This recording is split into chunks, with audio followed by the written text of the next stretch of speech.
முருகப்பெருமானை அவ்வளவு எளிதா பார்க்க முடியாதுமா. கரிய குழல் சரிய முகம் அப்படின்னு ஒரு திருப்புகள் இருக்கு. அதை இரவுல படிச்சுட்டு தூங்குங்க. முருகன் கனவுல காட்சி தருவார்.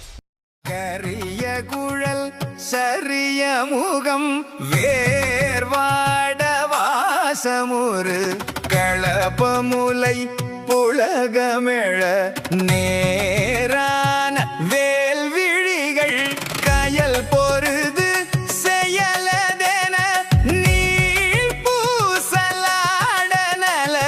கனிவாயன் மழ்குமுத அதரவிதழ் தேனூரல் பாயமிகு கடலமுத முதவீரு தோள்